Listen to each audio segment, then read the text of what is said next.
안녕하세요. 몸을 살리는 남자 몸살남입니다. 자, 오늘 시간은 일상생활 속 바른 자세, 바로 운전할 때 자세 시간입니다. 오늘 설명드릴 내용은 총 6가지 분류로 나뉘어서 설명을 드리도록 할 텐데요. 이 6가지만 충분히 이행을 해주신다고 하면 장시간 혹은 단시간 운전을 하더라도 목, 어깨, 허리 통증을 많이 경감시킬 수 있는 좋은 방법이니까요. 운전하시는 분들은 꼭 참고해서 이 영상 끝까지 시청해 주시기 바라겠습니다. 자, 그럼 오늘 출발해 보도록 할까요?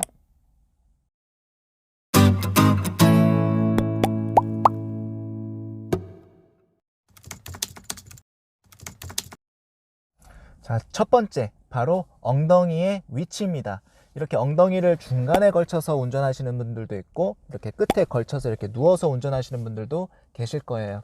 하지만 이렇게 앉게 되신다고 하면 척추를 이렇게 전만으로 이렇게 세워주는 척추 기립근들이 이완성 긴장, 즉 늘어나면서 힘을 받치게 되는데, 이렇게 되면 장시간 운전을 하고 나서 수축성을 잃고 고무줄처럼 장시간 운전하고 나서 이제 일어나려고 할 때 잘 펴지지 않고 하면서 이렇게 허리를 피게 되면서 일어나게 되는 경우가 바로 이것 때문입니다. 또한 엉덩이 근육이라는 그 대둔근이 체중을 고르게 분산을 받아야 되는데, 오히려 중간에 걸쳤거나 끝에 걸쳐서 운전하시는 분들은 이쪽에 달려있는 이상근이라는 근육이 있어요. 이 이상근 밑으로는 좌골신경이 지나가는데, 그 이상근의 압박으로 인하여 다리도 저릴 수 있다는 점도 참고하셔야 될 중요한 내용입니다. 자, 그래서 엉덩이의 위치는 항상 엉덩이 시트 끝까지 넣어주시고 등받이에 바로 기대라.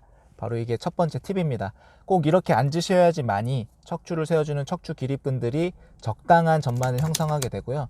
오히려 구부정하게 뒤쪽 중간에 걸치거나 끝에 걸쳐서 골반이 이렇게 뒤로 제껴져 있잖아요. 이것을 골반 후방 경사라고 하는데, 엉덩이를 끝까지 넣어주시면 적당한 골반의 경사를 이룰 수 있기 때문에 당연히 바로 척추의 커브도 전만을 적당히 유지하게 되는 게 바로 핵심입니다. 그렇기 때문에 엉덩이는 끝까지 넣고 등받이에 기대라. 이게 바로 첫 번째 팁이었습니다.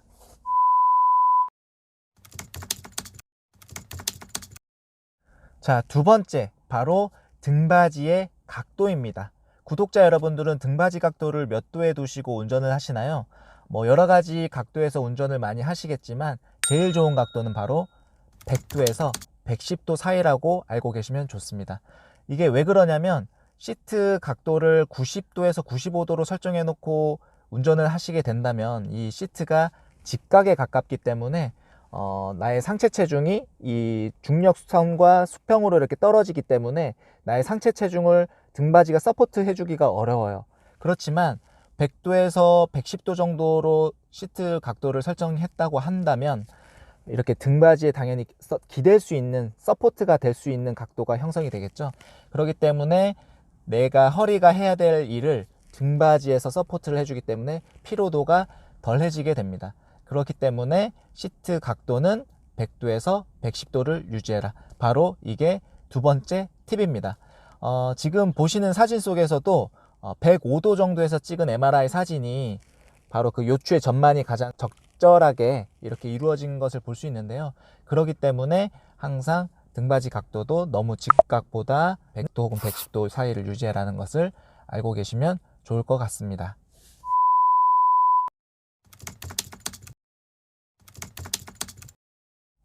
자, 세 번째, 바로 헤드레스트 이용하기입니다. 보통 우리 이 헤드레스트라고 하면 이 뒤통수를 이렇게 기대는 곳이라고 생각을 하는데요. 과연 운전할 때 이 헤드레스트를 이용하시는 분들이 몇 분이나 계실까요? 주변에서 잘 보지도 못했고 이 기능이 무엇인지 정확히 알고 계신 분들도 좀 많지는 않을 거라고 생각하는데, 이 녀석의 가장 큰 임무는 바로 나의 목이 전방으로 나가지 않게 길잡이 역할을 해주는 것이 이 녀석의 가장 큰 임무라고 생각하시면 됩니다. 자, 보통 우리가 목을 이렇게 뒤로 당겨서 운전하시는 분들보다는 앞으로 이렇게 뻗어 가지고 운전하시는 분들이 압도적으로 많으실 텐데요. 이렇게 우리가 앞으로 목을 뻗어서 운전을 하시게 된다면 이 목의 전면부에 있는 근육들은 타이트해지고요. 목의 일자목 변형과 거북목 변형이 가속화되고요. 그 다음에 마찬가지 뒤로 근육들은 이완성 긴장으로 인해서 이렇게 수축성을 많이 잃게 됨과 동시에 내 몸의 축에서 이렇게 멀리 앞으로 멀리 떨어져 있기 때문에 무게팔이 길어졌어요. 그래서 무게팔이 길어짐으로 인해서 내 머리 무게가 실질적인 머리 무게는 3에서 5kg지만 이렇게 앞으로 나가면서 무게팔이 길어짐으로 인해 이 내 목을 받쳐주고 이렇게 세워주는 근육에 18kg까지 부하가 증가하게 되면서 이제 머리의 두통과 목, 어깨에 엄청난 뻐근감을 가져올 수도 있게 되는 겁니다. 그렇기 때문에 머리를 헤드레스트에 꼭 이렇게 기대지는 않더라도 내 뒤통수를 이 헤드레스트에 살짝 건드린다는 위치에는 두셔야지 내 몸 추간에 바르게 머리의 위치가 정렬이 되면서 항상 내 머리의 바른 위치를 인지하게 되면서요, 어깨 근육이나 이런 목 어깨 근육들의 그 긴장도가 많이 낮춰지게 되면서 통증을 많이 감소시킬 수 있게 되는 겁니다. 또 한 가지 팁을 드리자면, 뭐 신호대기가 걸려 있을 때 이 헤드레스트를 턱을 이렇게 뒤로 당겨서 꾹 눌러주시면 앞으로 계속 뻗어 있었던 목 근육들의 후방 근육들이 이완성 긴장이 돼 있었다고 했잖아요. 이것들의 수축성을 한 번씩 제공함으로 인해 가지고 1.5 교정 운동도 될 수 있으니 이 점 또한 참고하셔서 시행해 주시면 참 좋을 것 같습니다.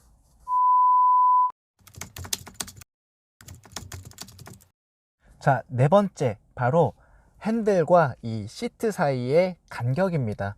이렇게 시트와 핸들 사이를 이렇게 멀리 두고 이렇게 팔을 길게 뻗어서 이렇게 운전하시는 분들은 아무래도 팔을 이렇게 뻗어 있기 때문에 이렇게 뒤쪽에 있는 우리 광배근이라는 등 쪽에 있는 근육들도 많이 늘어나게 되고요. 삼두근도 마찬가지, 늘어난 상태에서 이완성 긴장으로 인해서 뻐근감이 올라오게 되고, 팔을 이렇게 들어 올린 이두근과 5회 완근 그리고 삼각근의 전면부 섬유가 긴장도가 올라가게 되어 있습니다. 그렇기 때문에 어깨 부분의 그 뻐근감은 이걸로써 증가가 돼 버리게 되고요. 그 다음에 우리가 팔을 이렇게 올려 있잖아요. 어깨를 으쓱 올리는 근육이 견갑거근이라고 하는 그 견갑거근이 긴장도가 많이 올라가게 됨으로써 당연히 어깨 뻐근감도 올라가게 되겠죠. 그 다음 우리가 이렇게 많이 뻗게 돼서 앞쪽으로 압축을 많이 이렇게 모여 있기 때문에 대흉근과 소흉근의 압박으로 인해서 뭐 경동맥 삼각 부분이 긴장도가 올라가면서 뭐 두통이라든지 라운드 숄더가 되면서 목 어깨의 부하가 많이 증가가 되게 되겠죠. 그리고 또한 다리도 보면 시트와 핸들 사이의 간격이 멀기 때문에 다리를 그만큼 멀리 뻗게 되겠죠. 다리도 마찬가지, 멀리 뻗게 되면 이 뒤에 있는 햄스트링도 많이 늘어나게 되고, 그 다음에 장단지에 있는 비복근이라는 근육도 많이 늘어나면서 장력을 많이 받기 때문에 다리가 당기거나 혹은 저림도 유발이 될 수 있는 겁니다. 그렇기 때문에 시트를 뒤로 최대한 멀리해서 이렇게 멋있게 운전하시는 것보다는 적당히 이렇게 시트를 당겨서 조절을 하셔서 무릎 뒤에가 이제 많이 늘어나면서 당겨지지 않게 적당히 시트를 좀 당겨주라는 얘기인데요. 그 적당히라는 것들이 조금 개인 간의 차이는 있지만, 적당히란 얘기에 대한 구체적인 내용을 얘기하자면, 엑셀레이터와 풋레스트에 다리를 두었을 때 무릎의 각도가 뭐 90도나 이렇게 멀리 이렇게 140도, 150도 이렇게 늘어나면서 앉는 것보다는 120도 정도 굽혀서 앉는 것이 적당하다고 볼 수 있겠죠. 그리고 이렇게 내 팔도 이렇게 멀리 뻗었을 때 상태보다는 느슨하게 이렇게 당겨서서 앉으셨을 때 느슨하게 이렇게 핸들을 잡을 수 있게끔 어깨 긴장도도 낮출 수 있기 때문에 그것이 바로 중요한 팁이 될 수 있겠죠. 그래서 네 번째는 바로 핸들과 시트의 간격을 좀 좁혀서 적당히 내 다리가 120도가 됐을 때만큼 당기고 어깨도 조금 내려놔서 잡을 수 있게끔 이렇게 위치를 설정해라. 이게 바로 네 번째 팁이었습니다.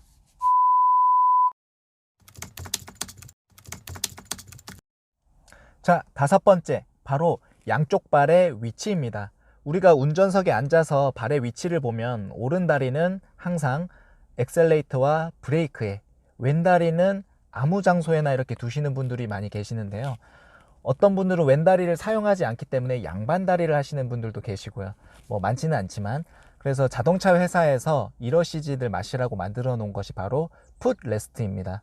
운전석에 앉아서 왼쪽 하단부에 보면 길쭉하게 알루미늄 재질 혹은 플라스틱으로 만들어 놓은 긴 받침대가 하나 있는데요. 이것이 바로 풋레스트라고 하는 왼쪽 발을 두는 장소를 따로 만들어 두었습니다.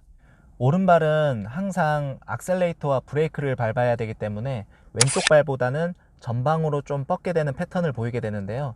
다리만 뻗게 되는 게 아니라 오른쪽 골반도 전방으로 이렇게 틀어지기 때문에 이 골반 수평 유지를 하기 위해서, 틀어지는 것을 막기 위해 왼쪽 발도 같은 선상에 두라고 제작을 해 놓은 것입니다.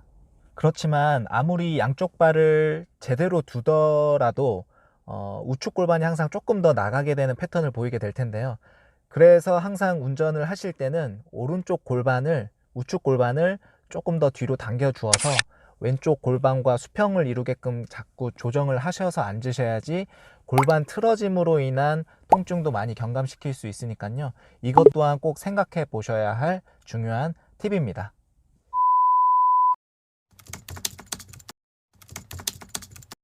자, 마지막으로 6번째, 핸들을 잡는 방법입니다.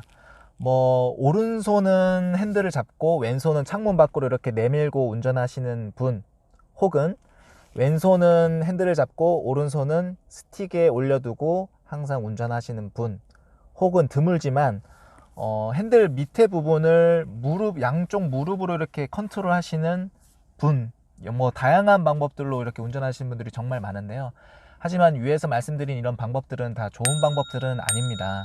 왼손이든 오른손이든 이렇게 한쪽 손으로만 핸들을 잡고 운전하시는 경우에는 그 핸들을 잡고 있는 어깨 쪽 근육이 한쪽만 수축을 하게 되겠죠. 왼쪽이든 오른쪽이든. 그렇게 장시간 운전을 하게 되면 당연히 일단은 아까 위에서 말씀드렸던 어깨 근육들 있잖아요. 그런 근육들의 긴장도가 많이 올라가게 되면서 두경부로 가는 혈류량도 조금 근육의 긴장으로 인해서 감소되기 때문에 허혈성 두통도 올 수도 있고, 어깨의 한쪽 근육에만 그 긴장도가 형성이 되어 있기 때문에 그 잡고 있는 팔 쪽으로 어깨 통증이 조금 더 증가하게 되겠죠.